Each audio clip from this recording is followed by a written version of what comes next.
Bonjour à tous et à tous. Nous sommes ravis de vous accueillir pour ces nouvelles assises du Berry qui sont organisées par le CES de Châteauroux. Et nous tenons à remercier Châteauroux Métropole qui nous prête cette salle du Conseil, également le tribunal judiciaire et le barreau, pardon, qui nous accompagne dans l'organisation de ces nouvelles assises du Berry.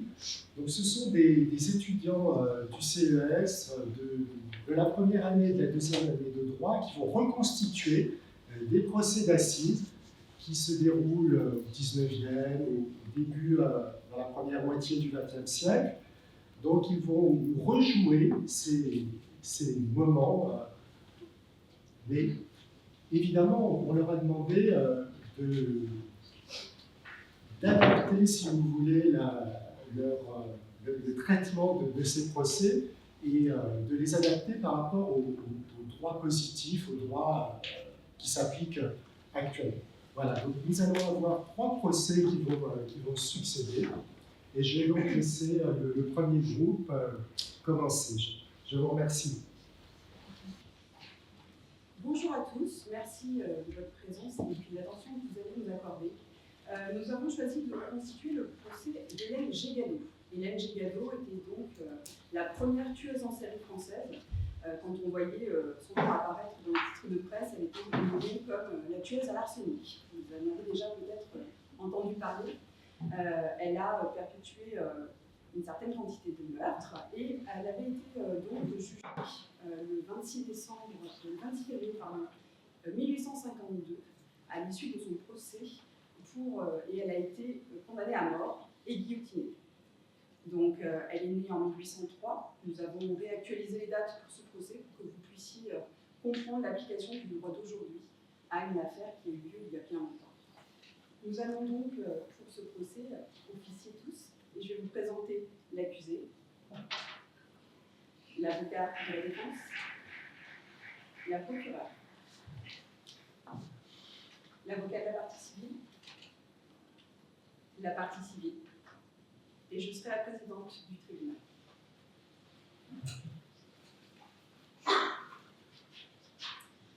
Un point essentiel que je n'ai pas encore abordé, c'est qu'à l'époque, elle était condamnée à mort. Aujourd'hui, la peine de mort est abolie. D'ailleurs, depuis 1981, grâce à M. Robert Badinter, qui était alors ministre de la Justice sous la présidence de François Mitterrand. Donc le verdict ne pourra en aucun cas être la mort, puisque ce n'est plus possible en France aujourd'hui. L'audience est ouverte. Nous sommes réunis aujourd'hui devant la cour d'assises pour juger Madame Hélène Gégado, accusée des crimes suivants. Empoisonnement qui a entraîné la mort, réprimé par l'article 221-5 du Code pénal et puni de réclusion criminelle à perpétuité. Empoisonnement n'ayant pas entraîné la mort, réprimé par les articles 221-5 et 221-1 du Code pénal, puni de 30 ans de réclusion criminelle. Les faits reprochés se sont déroulés entre 2003 et 2021 et concernent 56 victimes, dont 32 sont décédées. Concernant les éléments en notre possession et en votre défaveur, nous avons les comptes rendus d'autopsie qui révèlent sur plusieurs victimes, sans contestation possible, l'utilisation d'arsenic qui les a donc empoisonnées. De plus, des plantes toxiques ont été retrouvées dans vos effets personnels.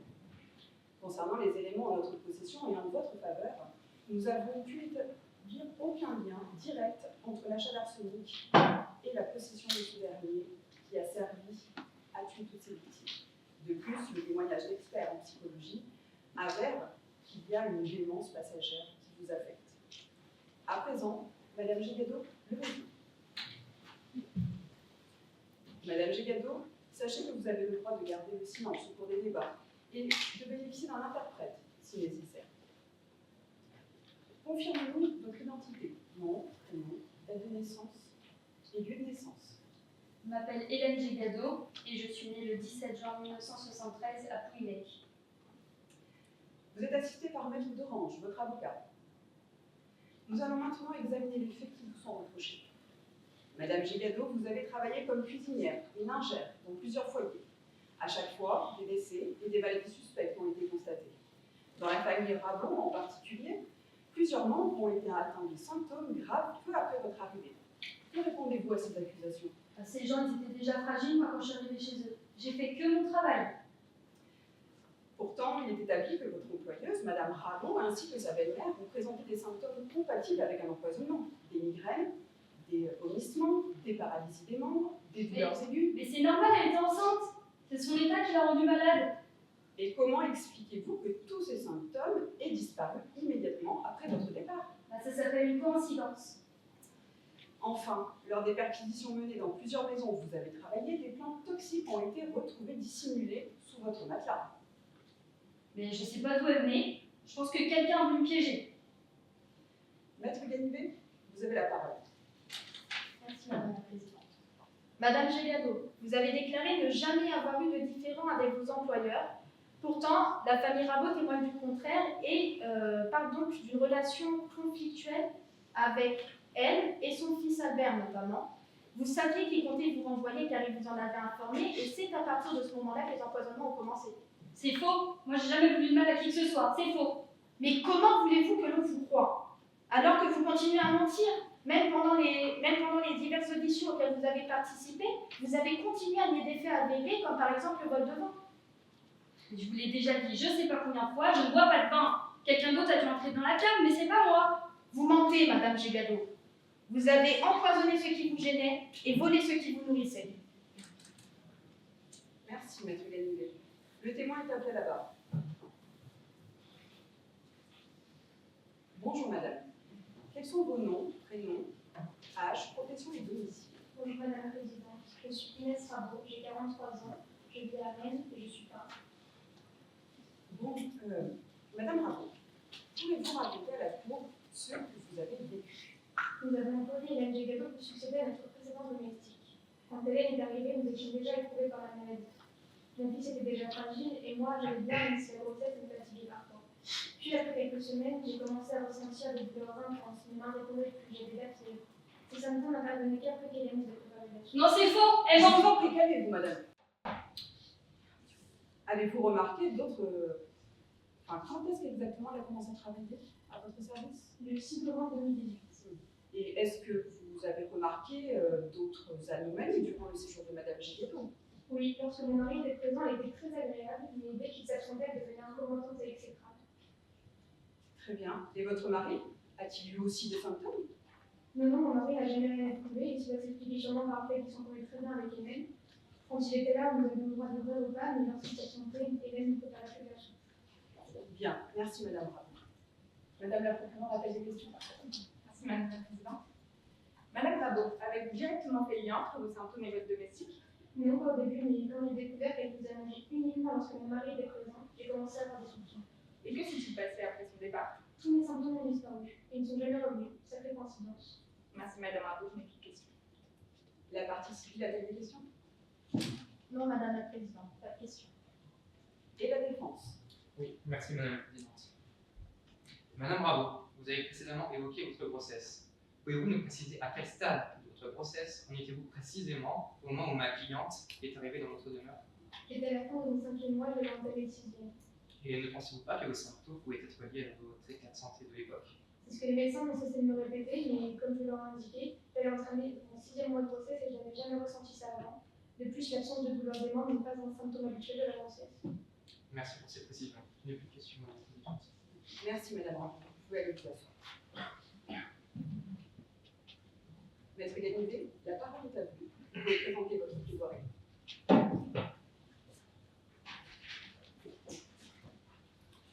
Madame la Présidente, Mesdames et Messieurs les jurés, si aujourd'hui je me présente face à vous, c'est pour représenter les victimes encore en vie, mais aussi celles qui ont malheureusement perdu la vie suite aux agissements de Madame Gélado. Qui aurait pu croire que cette dame, pourtant si pieuse, se révélait en fait être une cruelle tueuse en série. Madame Gélado avait beau être réputée avoir mauvais caractère, qui aurait pu croire qu'elle aurait pu commettre des actes aussi abominables à l'encontre de plus d'une 50aine de personnes, y compris des enfants. Madame Hélène Gélado, ici présente, est accusée de 56 empoisonnements, dont 32 ont donné la mort, ne laissant que 24 survivantes. Après son départ du logement de plusieurs de ses employeurs, il a été retrouvé des herbes toxiques sous son matelas. Il est alors presque sûr qu'elle les ait utilisés pour parvenir à ses fins. Mais ce n'est pas tout, puisque de l'arsenic a été retrouvé par les médecins durant leurs expertises. Le mode opératoire de Madame Gégado semblait alors assez simple. Elle était employée chez des personnes qui leur accordaient une confiance suffisante pour la laisser préparer leur repas, et c'est en préparant leur soupe qu'elle les empoisonnait. Madame Gégado a trahi la confiance de ses employeurs, de leur famille, de leurs enfants, mais elle a aussi trahi la confiance de ses collègues et des membres de sa propre famille, en les empoisonnant sans aucune pitié, conduisant dans la majorité des cas à leur mort. Les victimes souffraient alors des mêmes symptômes, des inflammations de l'estomac, des vomissements, éventuellement des diarrhées. Madame Gégado prétend n'avoir eu aucun lien avec les morts avec les décès, invoquant parfois la santé fragile des victimes.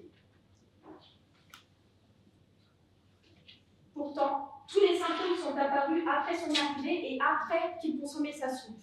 Et étonnamment, après son départ, tous les symptômes, sans exception, ont disparu.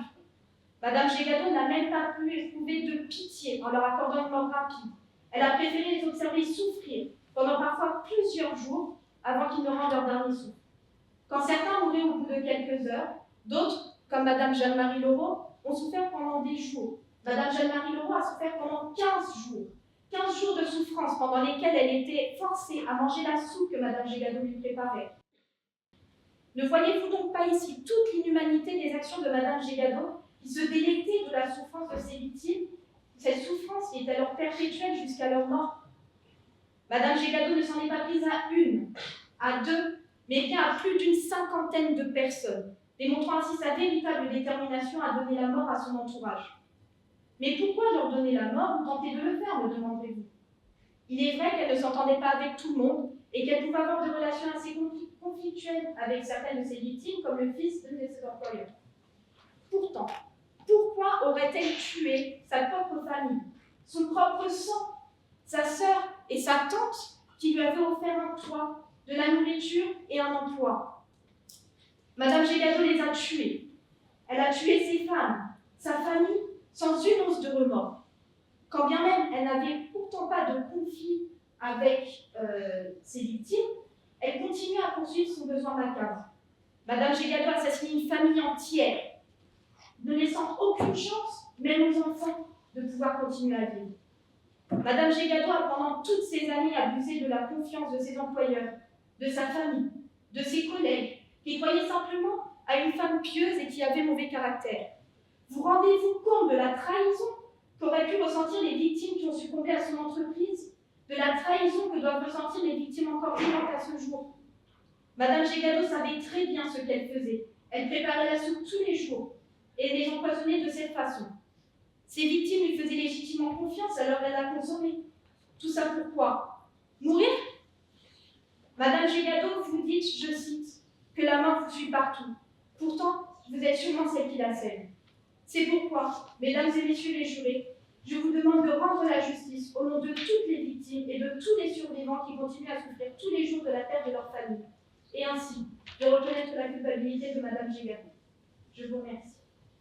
Merci. Madame la procureure, vous pouvez présenter votre histoire. Madame la Présidente, Mesdames et Messieurs les jurés, aujourd'hui nous sommes face à une criminelle d'une cruauté et d'une perfidie inouïe. Pendant près de 20 ans, Hélène Gégado a empoisonné froidement ses employeurs, leurs proches et même des enfants. Elle savait parfaitement ce qu'elle faisait, elle tissait un lien de confiance, observait ses victimes puis introduisait discrètement le poison. Sous des apparences trompeuses de domestiques dévoués, elle crée un lien de confiance avant de les condamner à une mort lente et inévitable. L'empoisonnement est défini par l'article 221-5 du Code pénal comme l'administration de substances de nature à entraîner la mort. Et c'est parfaitement ce que l'accusée a fait, avec une méthode aussi calculée qu'impitoyable. Elle n'a manifesté ni remords, ni regrets, elle a continué inlassablement multipliant les victimes jusqu'à ce que la justice ne l'arrête enfin. Mesdames et messieurs les jurés, nous devons rendre justice aux 56 victimes dont 32 ont trouvé la mort. Nous devons faire en sorte que jamais plus une telle horreur ne puisse se reproduire. L'article 221-5 du Code pénal prévoit que l'empoisonnement est passible de la réclusion criminelle à perpétuité. Il n'y a pas de doute possible, Hélène Gégado est coupable. Son mode opératoire, la constance dans ses crimes, son absence totale de scrupules, tout cela ne laisse place à aucune clémence. C'est pourquoi, au nom de la justice, je requiers la peine maximale, la réclusion criminelle à perpétuité assortie d'une période de sûreté de 22 ans. Merci. Merci, Madame la procureure. Maître d'Orange, la parole est à la défense.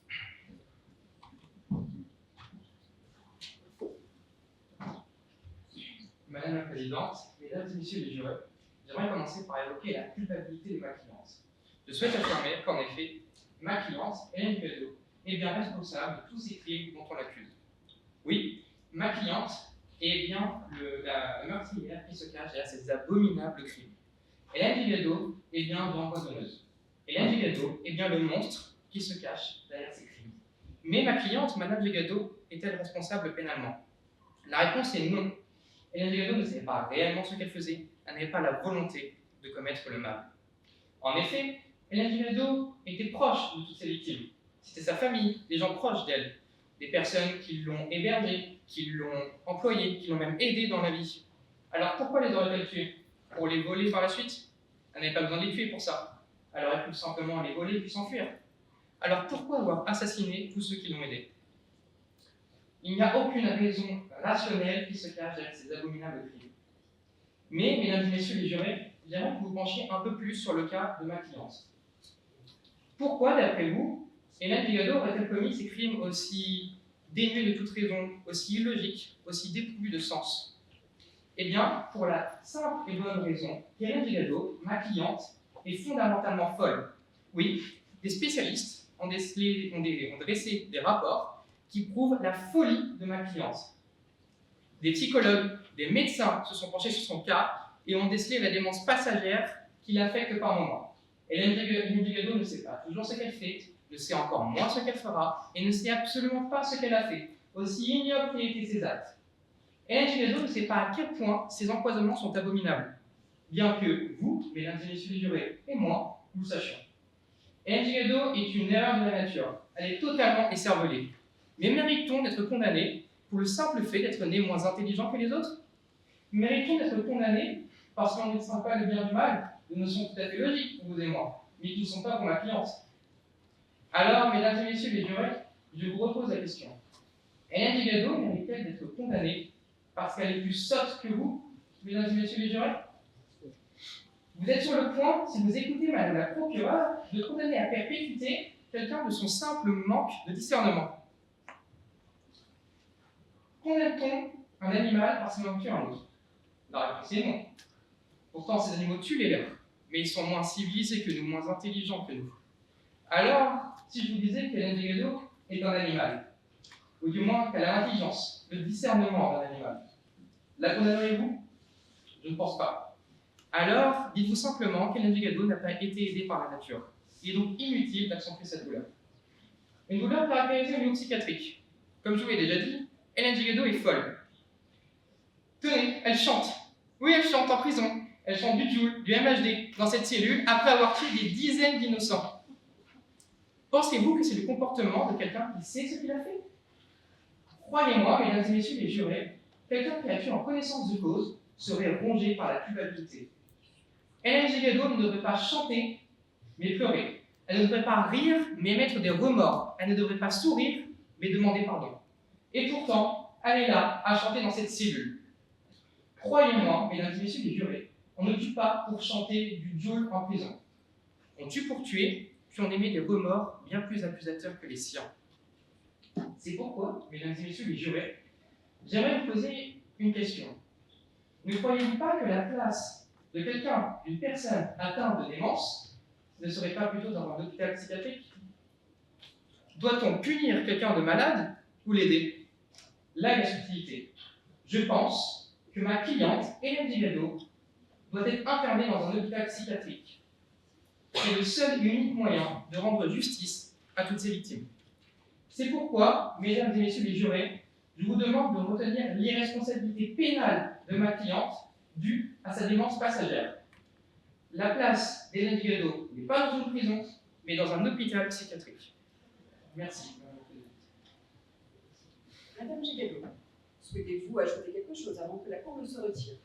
Ça sert à rien, de toute manière, vous avez déjà décidé de mon sort. Mesdames et messieurs les jurés, sous réserve de l'article 353, comme le détaille l'article 353 du Code de procédure pénale, sous réserve de l'exigence de motivation de la décision, la loi ne demande pas compte à chacun des juges et jurés composant la cour d'assises des moyens par lesquels ils se sont convaincus de leur suffisance d'une preuve. Elle leur prescrit de s'interroger eux-mêmes dans le silence et le recueillement et de chercher, dans la sincérité de leur conscience, quelle impression ont faite sur leur raison les preuves rapportées contre l'accusé et les moyens de sa défense. La loi ne leur fait qu'une seule question qui renferme toute la mesure de leur devoir. Avez-vous une intime conviction? Nous allons, mesdames et messieurs les jurés, maintenant nous retirer pour délibérer.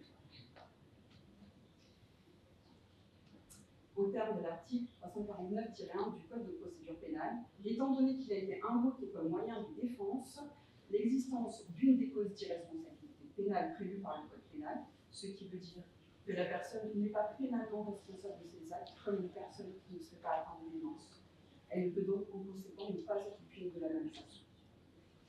J'ai par conséquent deux questions à vous poser. Je vous demanderai de montrer discrètement votre choix avec votre papier afin que nous puissions délibérer ensuite. À la première question concernant les faits d'empoisonnement, l'accusé a-t-elle commis les faits?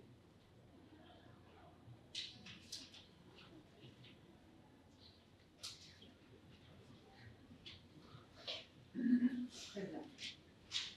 À la deuxième question, l'accusé bénéficie-t-elle de ce fait d'une cause d'irresponsabilité pénale prévue par l'article 122-1 du Code pénal, selon lequel n'est pas pénalement responsable la personne qui était atteinte au moment des faits d'un trouble psychique ou neuropsychique ayant aboli son discernement ou le contrôle de ses actes.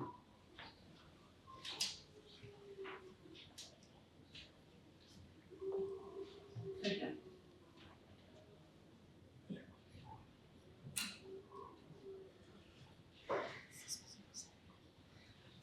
Après examen des faits et au vu des expertises psychiatriques, la Cour et les jurés pensent que Mme Hélène Gigado était atteinte, au moment des faits, d'un trouble psychique ou neuropsychique ayant aboli son discernement et le contrôle de ses actes.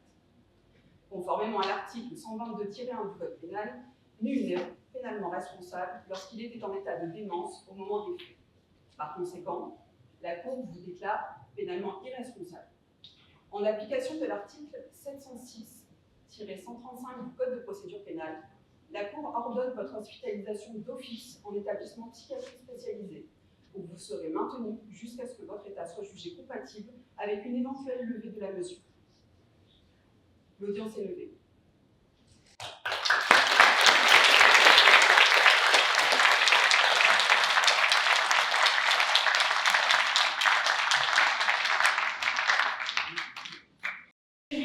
Élèves du CES, professeurs, membres du jury et membres du public, nous vous souhaitons la bienvenue à cette constitution de procès de cour d'assises et nous vous remercions de votre présence.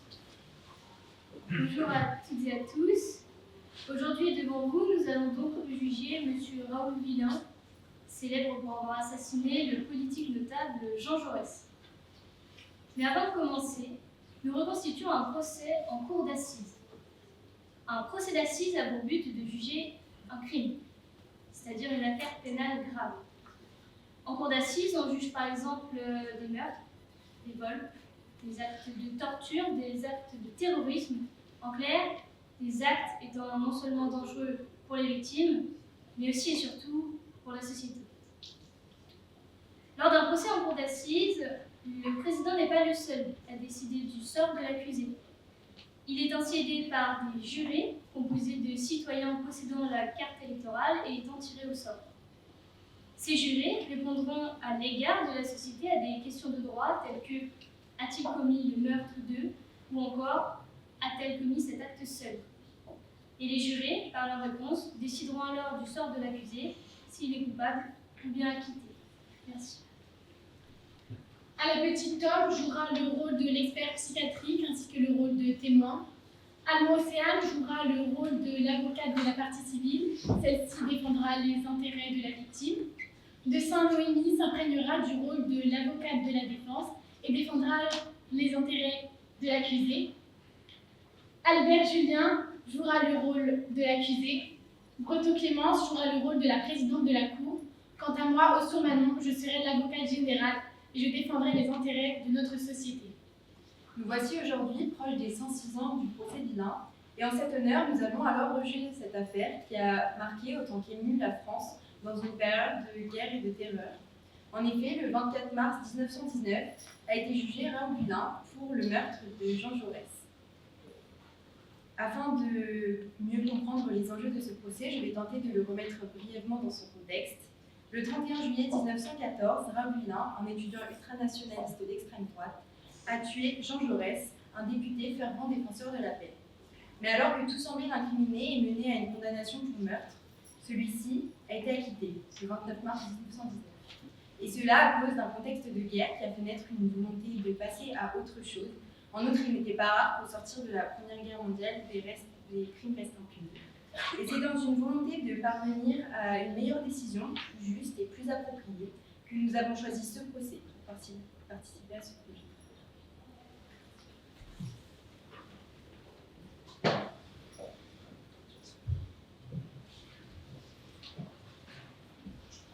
Mesdames et messieurs, veuillez vous lever.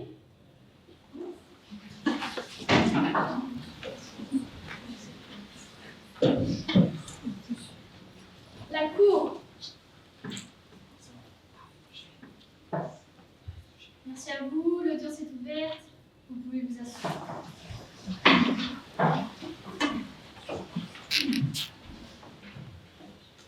Je vais donc énumérer les faits. Le vendredi 31 juillet, alors que M. Jean Jaurès dîne avec ses amis au Café du Croissant, dans le 2e arrondissement de Paris, le dos tourné à la rue, Raoul Villain, alors en possession d'un revolver, tire à 2 reprises sur Jean Jaurès, d'une balle dans l'épaule et d'une autre, causant sa mort à la tête. Alors que Raoul Villain tente de fuir, il fut rattrapé par un ami de la victime qui, à coup de canne, l'assomme et le maintient jusqu'à l'arrivée des forces de l'ordre. Ces faits peuvent être qualifiés de meurtre avec préméditation, aussi appelé assassinat. La peine maximale prévue par le Code pénal pour ce crime est alors de la réclusion criminelle à perpétuité. Nous allons dès à présent passer à l'audition des experts ayant étudié l'affaire. Ici, c'est un psychiatre qui sera interrogé. Est ainsi demandé M. Alapetite, psychiatre chargé de l'étude des antécédents et de l'état de santé mentale de l'accusé. Monsieur, veuillez bien nous faire part de votre rapport. Monsieur Raoul Villain présente un profil marqué par une rigidité idéologique et une pensée obsessionnelle. Cela n'est donc pas impulsif, mais bien réfléchi et prémédité. Motivé par une conviction délirante qui essaie de voir en M. Jaurès un ennemi à éliminer, l'analyse de sa famille révèle un environnement instable. On trouve également des antécédents de troubles anxieux et obsessionnels chez certains membres de sa famille, tels que sa mère ou sa grand-mère paternelle, et cela a donc pu influencer sa construction psychologique. L'expertise psychiatrique nous révèle un trouble délirant à composante paranoïaque. Cela veut donc dire qu'il est convaincu d'une menace inexistante et qu'il agit sous l'emprise de cette croyance. Cependant, il reste structuré, organisé et capable de discernement, on peut donc dire qu'il sait ce qu'il fait. Ainsi, s'il présente un trouble altérant partiellement son jugement, il reste responsable de son acte. Je vous remercie. Je vais maintenant vous poser quelques questions. Avez-vous remarqué lors de son interrogatoire que l'accusé pouvait souffrir du passé de sa mère? Durant l'interrogatoire, il a très peu évoqué sa mère, mais il y a quand même quelques éléments qui peuvent nous faire penser qu'il a souffert de son passé. Donc sa mère souffrait d'une aliénation mentale, et cette instabilité émotionnelle a pu influencer sur son développement. Cependant, moi, je n'ai pas trouvé de réelle souffrance liée à cette situation. Merci. Je n'ai plus d'autres questions. Membre de la Cour, l'avez-vous? Madame la Présidente, avec votre permission, je vais poser une question à l'expert. D'accord. Pensez-vous que son trouble paranoïaque est à l'origine de son fanatisme et de son manque de tolérance qui l'ont poussé à commettre cet acte? Son trouble reste au centre de son passage à l'acte. Il a donc interprété la réalité de manière erronée du fait de ses croyances et a vu M. Jaurès une menace qu'il souhaitait éliminer. Cependant, il reste il a compris la portée de l'acte qu'il était en train de commettre. D'accord, merci. Bien, je vous remercie pour votre expertise. Vous pouvez regagner votre place. Je vais maintenant passer à l'audition des témoins et aussi demander M. Tissier, metteur en page de l'humanité et témoin de la scène, veuillez nous faire part de votre vision de ce qui s'est passé avant, pendant et après l'acte reproché en ce jour à l'accusé. Donc, je m'appelle Paul Tissier, j'ai 50 ans. Je suis lecteur en page du journal L'Humanité. Donc, je vais à Paris, je suis un ami et collègue de M. Jaurès. Je vous coupe, excusez-moi, j'ai oublié de vous faire jurer. Donc, je vais dès à présent passer au serment. Levez votre main droite, s'il vous plaît. Jurez-vous de dire toute la vérité, rien que la vérité. Je le jure. Attention, n'oubliez pas, le témoignage mensonger fait sous serment est puni de 5 ans d'emprisonnement et de 75 000 € d'amende, selon l'article 434-13 du Code pénal. Réitérez-vous ce serment après cet avertissement. Oui. Merci beaucoup. Je vous demande cette fois-ci de bien vouloir me faire part de votre vision de la scène. Donc, ce soir-là, on était au Café du Croissant, comme très souvent après le travail. On était avec des collègues, on dînait, et on discutait comme habituellement. Et à un moment, il y a un homme qui a poussé le rideau qui était derrière nous, on était dos à la fenêtre, et on a entendu 2 coups de feu. Donc Jean s'est effondré tout de suite, il était touché à la tête. Donc à ce moment-là, c'était la panique, on ne savait pas quoi faire, il était allé assez vite. Et à un moment, j'ai aperçu un homme s'enfuir par la fenêtre, et j'ai décidé sans hésiter de le suivre. J'ai réussi à le rattraper, malgré le fait qu'on marchait assez vite, et j'ai stoppé avec ma canne. Et avec un policier présent à ce moment-là, nous avons pu l'immobiliser au sol. Je vous remercie. Je vais également vous poser quelques questions. De quoi parliez-vous avec Jean Jaurès avant l'acte? On discutait des différentes tensions politiques en France et dans le monde, et Jean nous évoquait différentes manières, différentes actions qu'il pouvait mener pour essayer d'apaiser les choses, une discussion qu'on avait assez. Avez-vous ressenti l'arrivée de l'accusé derrière vous? Non, j'ai rien senti, déjà parce que j'étais dos à la fenêtre, donc il arrivait derrière nous, et il arrivait sans faire aucun bruit. Donc on a su qu'il était là seulement au moment où il a tiré. D'accord. Est-ce que vous avez eu peur qu'il ne s'en prenne à vous aussi? Sur le moment, j'ai eu peur, mais comme j'ai réagi assez instinctivement en décidant de le suivre, j'ai eu peur qu'après avoir utilisé ce je devrais réaliser les dangers de cette situation-là. D'accord, je vous remercie. Je n'ai plus de questions. Membre de la Cour. Avec votre permission, Madame la Présidente, j'aimerais poser une question à notre témoin. D'accord. Monsieur Tissier, lorsque vous avez attrapé Raoul Villain, vous est-il paru dangereux? Vous a-t-il adressé quelques mots? Il paraissait pas agressif ni paniqué. Il n'a même pas tenté de se débattre, ce qui nous a paru assez bizarre sur le moment. Il nous a seulement dit de ne pas tirer trop fort et de prendre le pistolet qui était dans sa poche. Il nous a évoqué que ce pistolet n'était pas chargé. D'accord, merci beaucoup. Permettez-moi de rebondir sur cette question. À votre avis, pourquoi son arme n'était-elle pas plus chargée? Je ne sais pas. Cela ne montre-t-il pas, selon vous, qu'il y avait une intention très claire derrière son acte? Merci. Bien. Monsieur Tissier, je vous remercie pour votre témoignage. Vous pouvez regagner votre place. Je vais maintenant passer à l'audience de l'accusé. Je m'adresse maintenant à monsieur Raoul Villain, accusé lors de cette audience. Veuillez vous lever, s'il vous plaît. Veuillez décliner votre nom, votre prénom, votre âge. Monsieur, je vais commencer votre interrogatoire. Vous pouvez me répondre ou bien garder le silence. Que plaidez-vous concernant l'accusation portée contre vous? Avez-vous, concernant les précédentes interventions, une quelconque requête à nous faire parvenir? Maître Allemand, avez-vous des questions pour notre accusé? Maître Ossour? Maître Dessin. Je vous remercie, vous pouvez vous rasseoir. Je laisse maintenant la parole à Maître Allemand, avocat de la partie civile. Place à votre plaidoirie.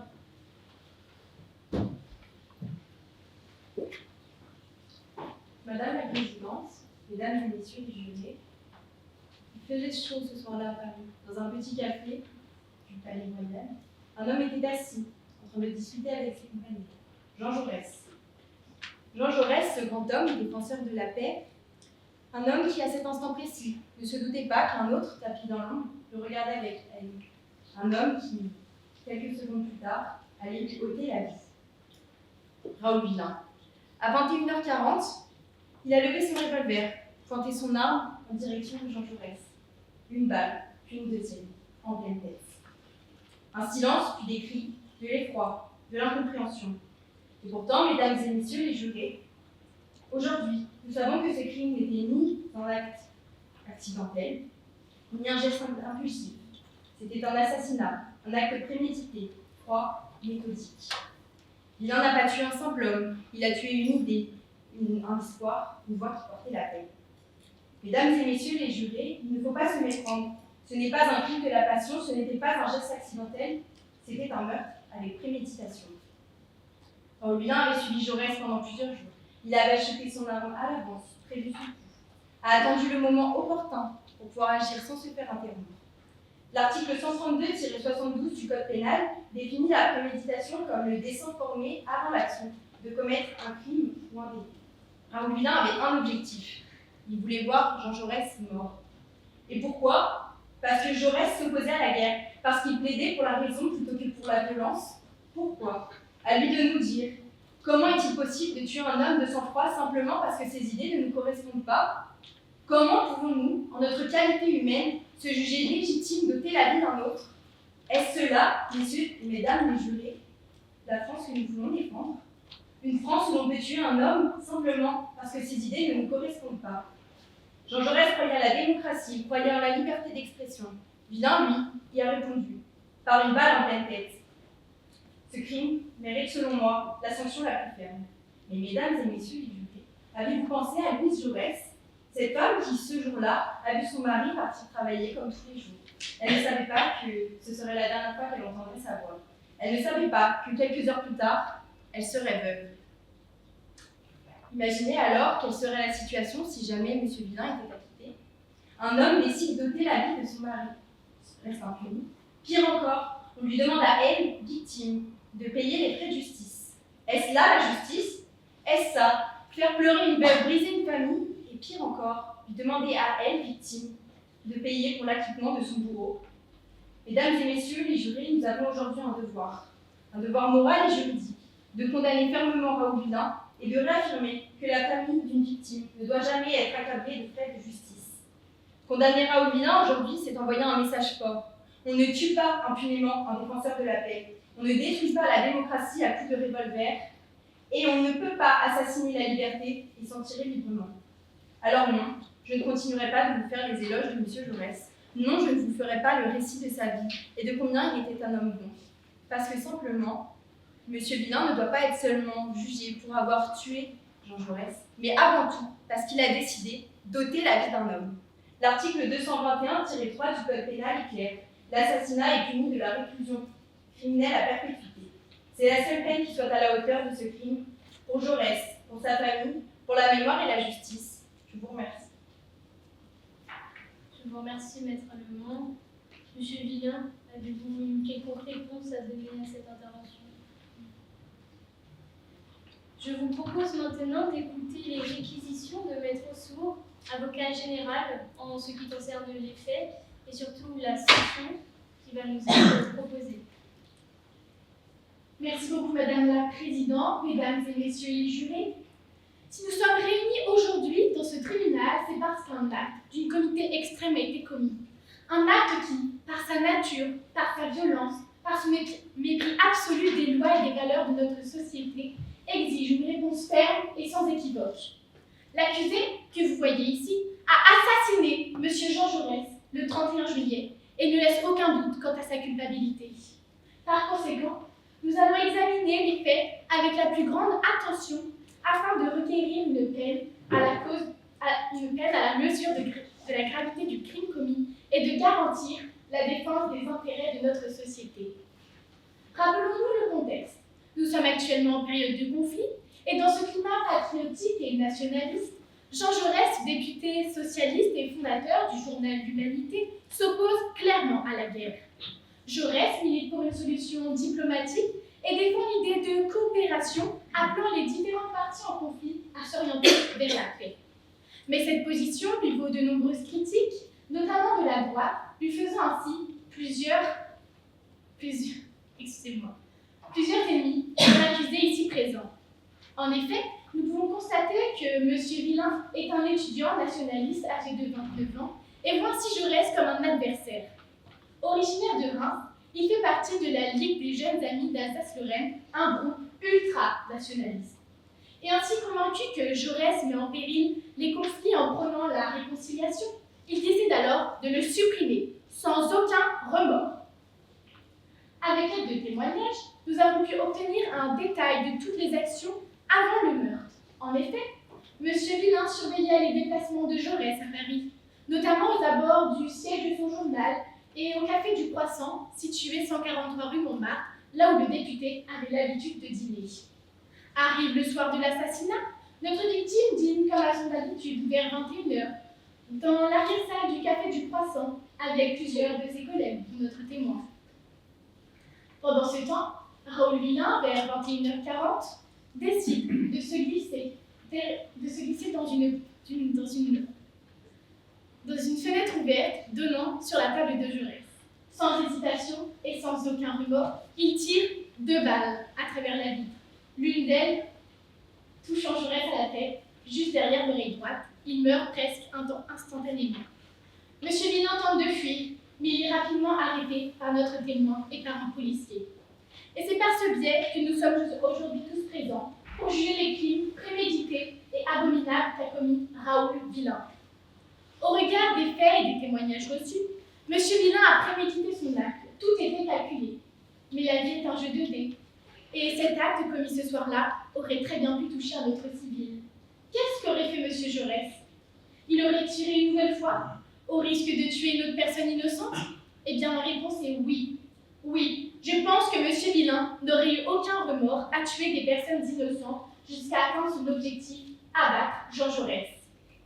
Et par conséquent, je déclare l'accusé comme dangereux pour notre société. Son trouble psychologique l'a emmené à suivre tous les faits et gestes de Jean Jaurès, et tout cela sans aucune remise en question. Le crime commis est d'une nature telle qu'il appelle à une sanction exemplaire. La société ne saurait tolérer qu'un tel acte reste impuni, car il en va non seulement de la réparation du préjudice causé aux victimes, mais aussi de la protection de tous. Une sanction proportionnée, juste, mais inflexible s'impose. Au regard de la loi, l'homicide volontaire est réprimé par l'article 221-1 du Code pénal, qui dispose que le fait de donner volontairement la mort à autrui constitue un meurtre. Il est puni de 30 ans de réclusion criminelle. Toutefois, cet acte s'est accompagné d'une intention préméditée. Or, la préméditation, définie par l'article 132-72 du même code, le définit comme un dessein formé avant l'action de commettre un crime ou un délit déterminé. Constitue alors une circonstance aggravante. Dès lors, en application de l'article 221-3, alinéa 1er du même code, le meurtre commis avec préméditation ou guet-apens constitue un assassinat. Il est puni de la réclusion criminelle à perpétuité. Mesdames et messieurs les jurés, au nom de la société et de la justice, je réclame que Raoul Villain soit condamné à la prison à perpétuité pour meurtre avec préméditation. Je vous remercie. Merci beaucoup pour votre expertise. Sachez néanmoins, messieurs, dames, que si la Cour estime la peine insuffisante, au contraire trop lourde, elle ne sera pas dans l'obligation de la respecter. Bien, afin de conclure, place à la plaidoirie de l'accusé, maître Dessin, la parole est à vous.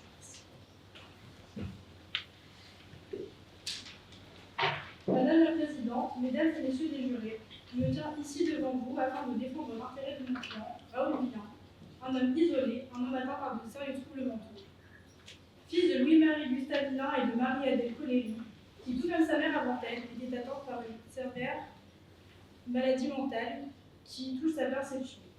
Raoul Villain était considéré par ses proches comme un homme doux, un jeune homme très sérieux et bien éduqué. Les troubles qui ont touché sa famille n'ont pas manqué de l'atteindre.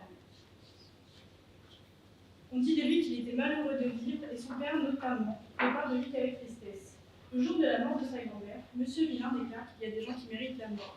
Ces troubles lui ont mis en tête des idées noires, une volonté partiellement consciente d'ôter la vie d'autrui. Sa victime fut Jean Jaurès, qu'il tua le 31 juillet. C'est son trouble qui l'a poussé à commettre cet acte et à s'intéresser à lui. Si M. Villain n'était pas pleinement responsable de ses actes, en raison de ses antécédents familiaux, comme le dispose l'article 122-1 du Code pénal, n'est pas pénalement responsable la personne qui était atteinte au moment des faits d'un trouble psychologique ou neuropsychique ayant amolli son discernement ou le contrôle de ses actes. Mon client était bel et bien sous l'emprise de ces troubles au moment des faits, ne pouvant ainsi pas être pleinement conscient de ses actes ni des conséquences qu'ils engendraient. Il était isolé et le nationalisme s'est présenté à lui, et il y a trouvé du réconfort. Cette idéologie s'est mêlée à ses troubles et l'a convaincu que Jean Jaurès constituait pour lui un ennemi à abattre. S'il n'était pas touché par ce manque de discernement, et s'il n'avait pas été si frappé par le nationalisme, M. Villain n'aurait jamais cherché à s'en prendre à Jean Jaurès, qui était une personnalité publique connue pour ses idées politiques, que M. Villain voyait comme une menace. Je vous demande ainsi de vous mettre à la place de M. Villain. Imaginez être frappé par un trouble mental obsessionnel qui vous met en tête une personne est votre ennemi. Que feriez-vous? Pensez-vous être capable de céder à cette idée, alors même qu'elle ne vient pas de vous, mais de votre inconscient? J'ose espérer que vous réaliserez l'état de détresse dans lequel se trouve mon client, sur qui s'est abattue cette tragédie familiale et qui l'a mené vers un des actes les plus sombres. Je vous remercie. Je vous remercie, Maître de Saint. Mesdames et messieurs, le temps est venu de la délibération du jury. Mesdames, messieurs les jurys, vous devrez répondre aux questions suivantes. L'homicide de M. Villain sur Jaurès a-t-il été commis avec préméditation? La peine infligée à M. Villain doit-elle, au vu de ses troubles, être aménagée? Vous devrez vous référer pour répondre à l'article 353 du Code de procédure pénale qui vous permet alors de nous juger par votre âme et conscience. La loi ne vous posant qu'une seule question, en avez-vous l'intime conviction? Je vais donc répondre à la première question. L'homicide de M. Villain sur Jaurès a-t-il été commis avec préméditation?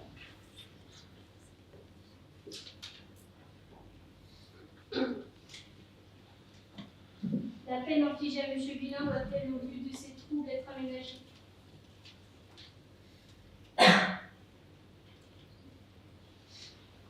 Merci.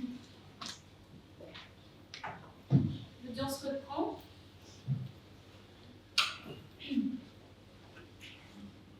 Voici les réponses aux questions posées.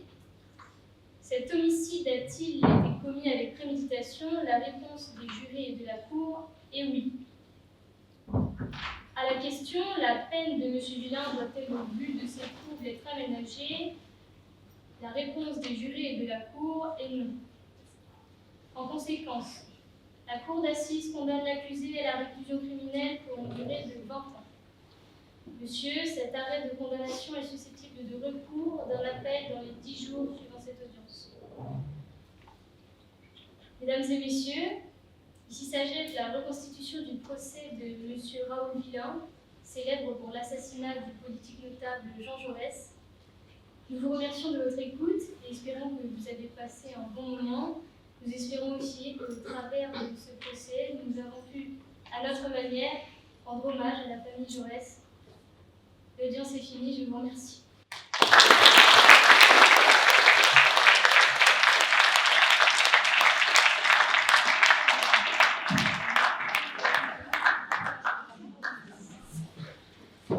Bonjour à tous. Tout d'abord, merci d'être venus. Nous avons décidé de reconstituer le procès de la rue Saint-Nicèse. Pour replacer dans le contexte historique, à cette époque, Napoléon Bonaparte consolidait son pouvoir après le coup d'État du 18 Brumaire. Certains royalistes et républicains radicaux s'opposaient à lui, le considérant comme un tyran. Donc, cette fameuse nuit, une charrette contenant une bombe artisanale fut placée dans la rue Saint-Nicèse à Paris. Napoléon Bonaparte, se rendant à l'opéra accompagné de sa femme Joséphine, échappa de peu à l'explosion. Cependant, la déflagration causa la mort d'une dizaine de personnes et fit de nombreux blessés. Donc, à l'occasion de cette reconstitution, Alice Bonneau jouera le rôle de l'avocate de la partie civile qui défendra Maëla Ebrel, victime. Lucie Joannet jouera le rôle de la procureure. Clémence Plisson jouera l'avocate de la défense. Inès jouera le rôle de l'accusé. Et Emma jouera le rôle de l'expert en artillerie. On va commencer.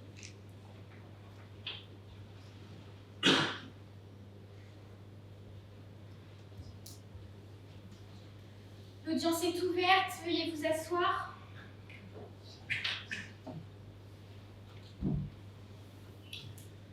Nous sommes ici pour juger Monsieur Pierre Robineau de Saint-Régent, accusé d'avoir perpétré un attentat contre le gouvernement en plaçant une machine infernale dans la rue Saint-Nicèse le 24 décembre dernier. Cet acte a causé la mort de 13 personnes et en a blessé plus de 30. Monsieur Saint-Régent, vous comparaissiez aujourd'hui devant ce tribunal. Vous avez bien évidemment le droit de vous exprimer, mais sachez que vous devez le faire avec plus de précision et honnêteté possible. Si nous revenons sur les faits, vous êtes accusé d'avoir préparé et déposé un engin explosif dans une charrette dans l'intention de tuer les représentants de notre gouvernement. Reconnaissez-vous ces faits? Madame la Présidente, j'ai le regret de vous annoncer que je ne reconnais en aucun cas les faits qui me sont reprochés. Je suis un homme innocent et mon avocat et moi-même allons vous prouver aujourd'hui. Si on rentre un petit peu dans les faits, Monsieur Régent, et à commencer par votre présence sur les lieux, plusieurs témoins vous ont vu pousser cette charrette contenant l'engin explosif. Comment expliquez-vous cela? C'est tout bonnement une simple coïncidence. J'étais en ville car j'avais rendez-vous avec des amis, non loin de cette fameuse rue Saint-Nicèse, lorsque moi j'aperçus plusieurs hommes en train de pousser cette charrette. Pris par un élan de bonté, je me suis empressée d'aller aider ces pauvres hommes qui semblaient m'apparaître en forte difficulté. Madame la Présidente, vous n'allez tout de même pas me condamner pour le crime qui est celui d'avoir un cœur. Monsieur Saint-Régent, j'entends, croyez-vous cependant que ce tribunal va accepter une telle coïncidence? Vous seriez passé par hasard à l'endroit exact où une bombe a explosé quelques minutes plus tard. Vous comprenez bien que cela défie toute logique. Il est vrai que cette situation peut amener à des doutes quant à mon innocence, mais une fois de plus, c'est une simple coïncidence. Je peux même vous prouver, grâce au témoignage de mes amis, qu'il était bien prévu que l'on se retrouve, que ma journée était plus que banale, et que mon occupation principale n'était point d'assassiner notre premier consul. Monsieur Saint-Régent, je vous demanderai de mesurer vos propos. Nous avons de plus en notre possession des lettres prouvant que vous avez entretenu des liens étroits avec des groupes royalistes extrémistes. Ces lettres évoquent un coup nécessaire contre la République et je vous cite, que répondez-vous à cela? Madame la Présidente, permettez-moi de vous demander, mais ne sommes-nous pas dans un pays libre? N'ai-je donc point le droit d'adhérer à des idéaux différents de ceux de notre cher consul? J'ai mes propres convictions, qui certes ne sont pas celles de tous, mais je pense avoir le droit de choisir auprès de qui je m'engage. Il est vrai qu'au vu de ces pensées, le régime actuel ne me satisfait guère. Mais de là à m'accuser de vouloir assassiner M. Napoléon, je vous le dis et vous le répète, je n'ai rien à voir avec cette histoire. Je pense que votre jugement est biaisé, car mes opinions ne sont pas à votre goût, Madame la Présidente. Encore une fois, Monsieur Saint-Régent, je vous demanderai de mesurer vos propos. Je reviendrai vers vous. J'appelle désormais à la barre Madame Fressignot, experte en artillerie. Madame Fressignot, je n'aurai qu'une question pour vous. Pouvez-vous expliquer la nature de l'explosif utilisé? Madame la Présidente, après analyse des débris retrouvés sur les lieux de l'explosion, nous avons déterminé que l'engin utilisé était une machine infernale, renforcée par des fragments métalliques destinés à maximiser les blessures causées par l'explosion. L'ensemble était monté sur une charrette et dissimulé sous de la paille pour ne pas éveiller les soupçons. Toutefois, bien que couramment utilisé à cette époque en artillerie, l'appauvement est un élément très volatile et détonnant lorsqu'il est confiné. Ainsi, selon nos estimations, l'explosion a lieu quelques secondes après le passage de la voiture consulaire, ce qui nous laisse penser que l'engin était doté d'un mécanisme rudimentaire de mise à feu, probablement une pêche à combustion lente. L'onde de choc a donc été suffisamment puissante pour détruire plusieurs façades de bâtiments et causer des blessures graves aux passants à proximité immédiate. Les nombreux clous et morceaux de fer incrustés dans le corps des victimes attestent donc une volonté manifeste d'augmenter la létalité de l'attaque. Madame Fressignot, je vous remercie. Vous pouvez vous rasseoir. Monsieur Saint-Régent, je reviens vers vous. Vous avez servi comme artilleur. Comment expliquez-vous que l'explosif ait été conçu selon des techniques que vous semblez maîtriser? Pensez-vous vraiment, Madame la Présidente, que je sois le seul dans notre cher pays à connaître ces techniques et à détenir ce savoir-faire? Vos accusations ne sont en aucun cas fondées. Ce sont de simples suppositions, et le fait que par le passé j'ai été artilleur ne confirme en aucun cas mon implication dans cette affaire. Une fois de plus, une coïncidence qui se dresse face à nous, j'en ai bien peur. J'ai aimé servir mon pays, et je ne veux que le meilleur pour lui, mais jamais je n'aurais utilisé ces connaissances qui sont à ma possession pour le faire sombrer dans le chaos total. Monsieur Robineau, je vous remercie. J'appelle désormais à la barre Madame Aurillard. Madame Aurillard, je n'aurai que 2 questions pour vous. Tout d'abord, pouvez-vous nous raconter ce que vous avez vécu au moment de l'explosion et les séquelles que cela a laissées, tant bien sur votre physiquement que psychologiquement? Oui, Madame la Présidente. Je m'appelle Stéphanie Aurillard, j'ai 22 ans, et ma vie a basculé ce soir du 24 décembre 1800. J'étais sortie avec mon père pour acheter quelques rubans. Il faisait froid, mais l'air était léger, rempli de cette excitation des veilles de fête. Tout Paris parlait de Bonaparte, qu'il allait à l'opéra. Et puis, un éclair, un grondement effroyable, et la douleur. Une douleur insoutenable, partout. Mon corps avait été projeté contre un mur, et ma tête a heurté une pierre. Et puis plus rien. Quand j'ai ouvert les yeux, tout était chaos. Des cris, des pleurs, du sang. Tant de sang. J'ai voulu bouger, mais mon corps était enfoui. On m'a appris plus tard que j'avais 28 blessures. 28 morceaux de bois, de verre, de métal, plantés dans ma peau, mes bras, mes jambes, mon ventre. Mon père, lui, ne s'est jamais relevé. Les semaines qui ont suivi ont été un véritable cauchemar. Chaque soin était une torture. J'ai cru mourir de fièvre. Alors on m'a sauvée, oui, mais pour quelle vie? Mon visage porte encore les marques de cette nuit-là. Ma jambe ne vit plus comme avant. Et surtout, je ne suis plus la même. Au moindre bruit, je sursaute. Je n'ose plus sortir seule. Dès que je ferme les yeux, je revois cette rue éventrée, ses corps étendus. Et j'entends encore la voix de mon père, étouffée sous le décompte. Merci Madame Aurillard. J'aurais une dernière question pour vous. Quel impact cet événement a eu sur votre vie?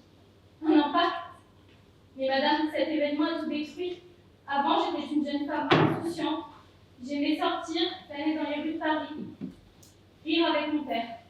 Je pensais à l'avenir, à le projet, peut-être à un mariage, à une famille. Aujourd'hui, je ne suis plus que l'ombre de moi-même. Physiquement, mon corps n'est plus le même. Ma jambe me fait souffrir chaque jour. Certains de mes gestes sont devenus maladroits à cause des blessures. Mais le pire, c'est ce qu'on ne voit pas. Dès que j'entends un bruit trop fort, mon cœur s'emballe. Un coup de marteau, un claquement de roue, et je revois l'explosion. L'odeur de la poudre, les cris, mon père. Tout revient. La peur ne me quitte plus. Sortir seul, impossible. Faire confiance aux gens, difficile. Retrouver ma vie d'avant, c'est simple, je n'y crois même plus. On dit que Bonaparte a survécu, que c'était lui la cible. Mais moi, madame, moi je n'étais qu'une simple passante, une innocente, et ma vie est brisée à jamais. Je vous remercie Madame Aurillard. Vous pouvez vous rasseoir. Madame la procureure, je me tourne vers vous. Avez-vous des questions? Non. Maître Bonneau, avez-vous des questions? Non. Maître Plisson, avez-vous des questions? Non. Dans ce cas, je donne la parole à l'avocate de la partie civile. Maître Bonneau, je vous en prie.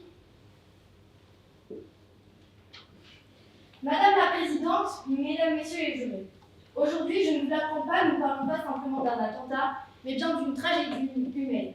De ma cliente Stéphanie Aurillard, dont la vie a été bouleversée par un acte barbare, j'insiste sur ce mot. En effet, le 24 décembre 1800, une explosion retentit, semant la mort, la désolation. Ma cliente est projetée au sol, son corps déchiré par la violence de l'onde de choc. 28 blessures, ce sont donc 28 atteintes à son intégrité physique et morale. Pourtant, je vous pose la question. Le Code civil, dans son article 16-2, ne nous dit-il pas que le corps est inviolable? Et au-delà des cicatrices visibles, je tiens à ajouter qu'il y a celles que personne ne voit, que constituent la peur, les cauchemars, l'angoisse quotidienne. Monsieur Saint-Régent était là, il était un rouage de cette machine infernale.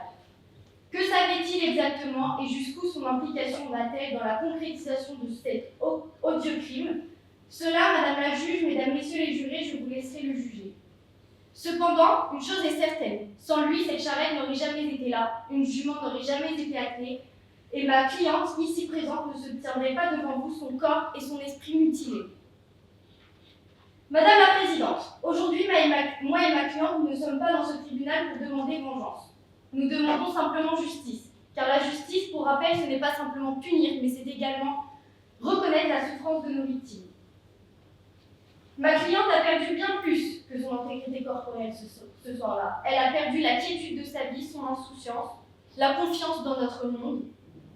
Vous l'aurez compris, ce dossier ne concerne pas simplement un passé douloureux pour ma cliente. Il hypothèque l'avenir. Parce que cet acte fautif a bouleversé son parcours. Il lui a fait perdre des opportunités précieuses. Il a compromis son avenir professionnel, réduit ses perspectives de carrière et enfin affecté sa capacité à mener à bien des projets personnels. En bref, vous l'aurez deviné, il y a perte de chance. Ma cliente doit être reconnue en tant que victime et réparée à la hauteur des préjudices qu'elle a subis. En ce sens, Madame la juge, Mesdames, Messieurs les jurés, j'espère voir votre fidélité à l'article 1240 de notre code qui dispose la chose suivante. Tout fait quelconque qui cause un dommage à autrui oblige celui par la faute duquel il est arrivé à le réparer. Aussi, au regard des éléments du dossier et en m'appuyant sur la jurisprudence, je sollicite pour ma cliente 50 000 € pour les souffrances physiques, les séquelles et la perte d'autonomie. 30 000 € pour la souffrance psychologique, l'impact sur la vie sociale et la détresse émotionnelle.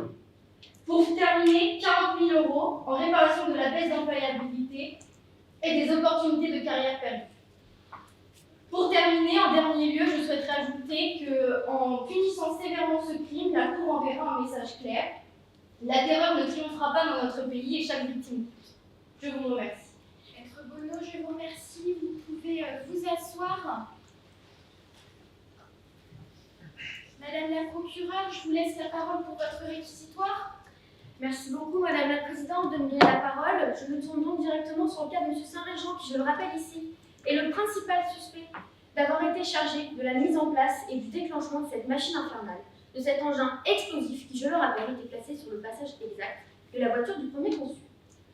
Il est donc énoncé dans les faits que M. Saint-Régent est l'auteur de la préparation de cet explosif, mais également qu'il avait le rôle de vérifier le bon positionnement de cette charrette pour commettre cet attentat. Alors bien évidemment, quand M. Saint-Régent nous dit gentiment qu'il attend ses amis proches de cette rue Saint-Nicette, vous comprendrez que c'est difficile à vous croire. Parce que moi, je pense qu'aujourd'hui, ce jour de l'attentat, ce qui s'est passé, c'est que M. Saint-Régent, en poussant cette charrette, a réussi à accomplir son rôle, c'est-à-dire déclencher cet engin explosif pour commettre cet attentat.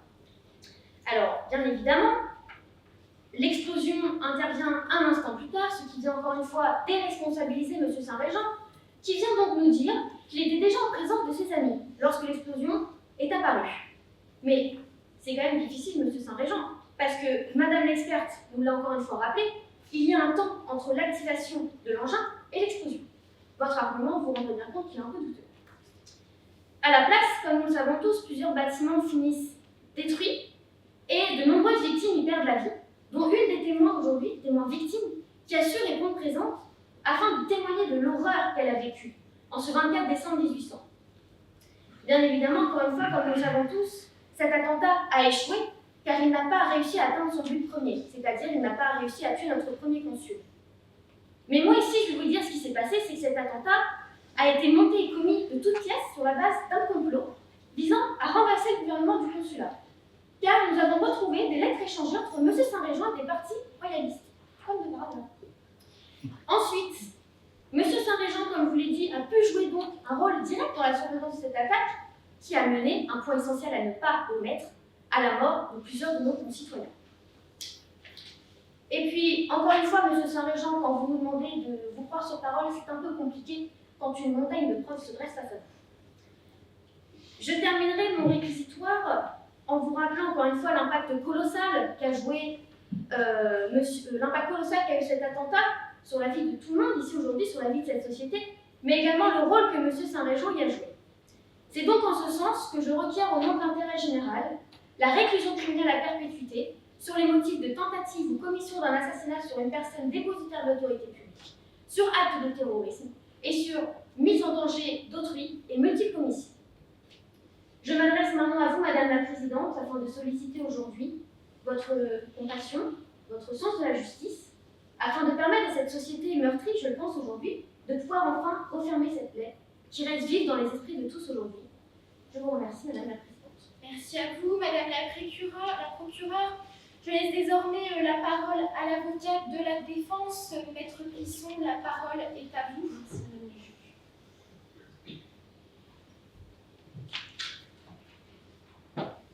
Mesdames, Messieurs les jurés, aujourd'hui je me tiens devant vous en défense de M. Saint-Régent.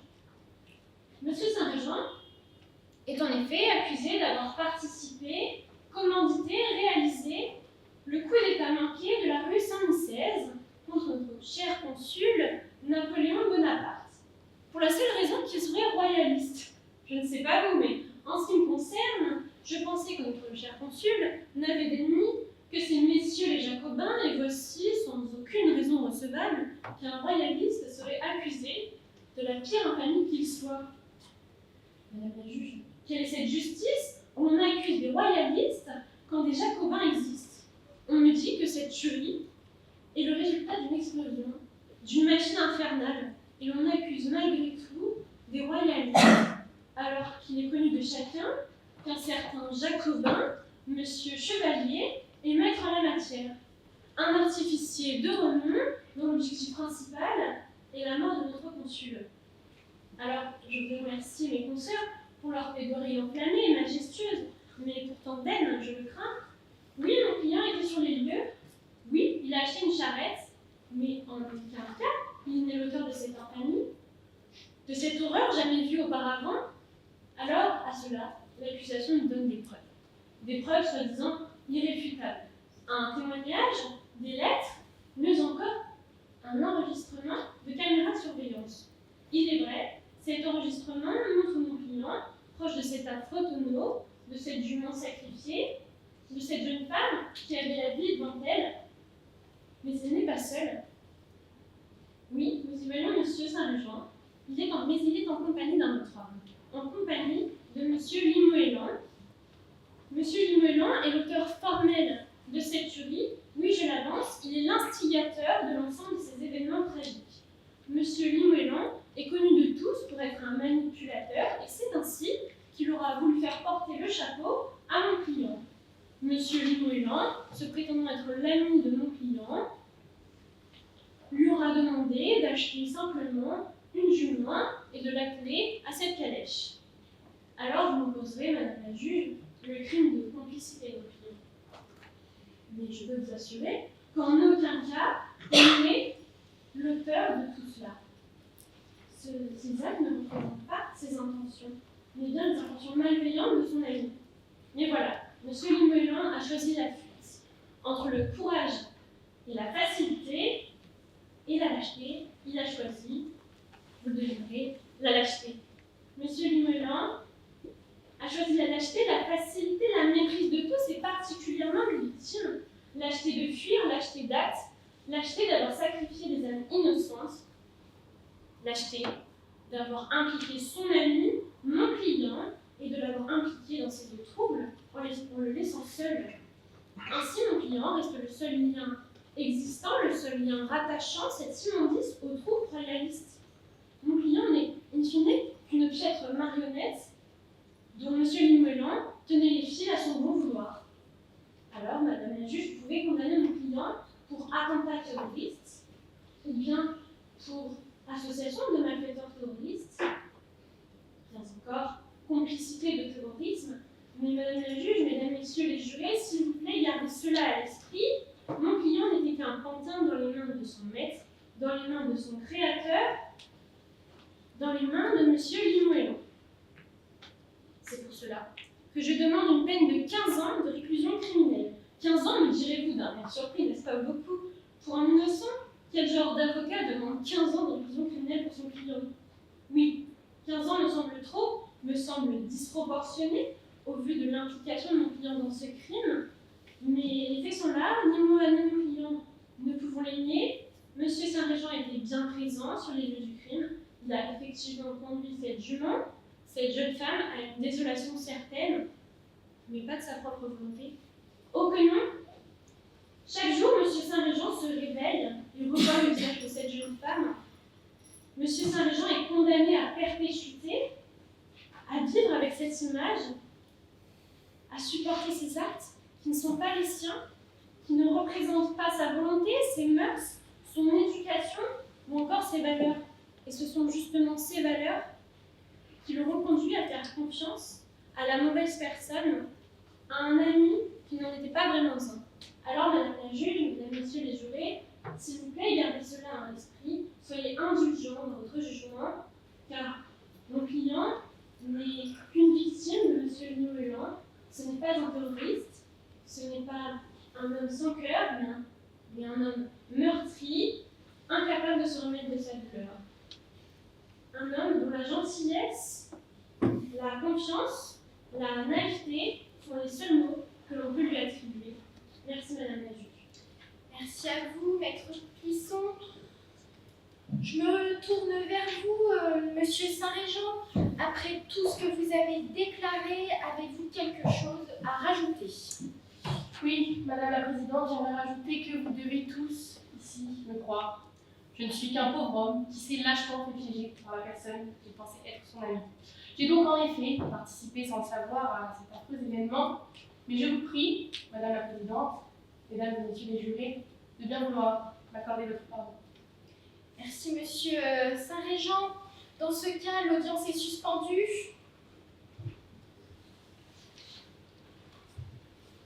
Mesdames et Messieurs les jurés, après, au vu de ce que vous avez entendu, pensez-vous que la victime ait droit à réparation?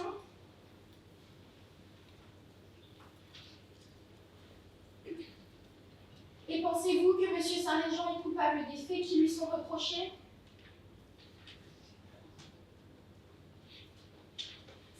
L'audience reprend.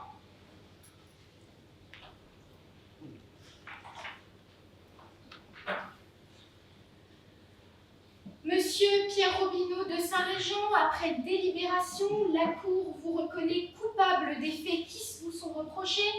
Vous êtes condamné à la réclusion criminelle à perpétuité assortie d'une période de sûreté de 22 ans, ainsi qu'à verser une indemnité s'élevant au montant de 80 000 €. Vous purgerez donc votre peine au centre pénitentiaire de Fleury-Mérogis. L'audience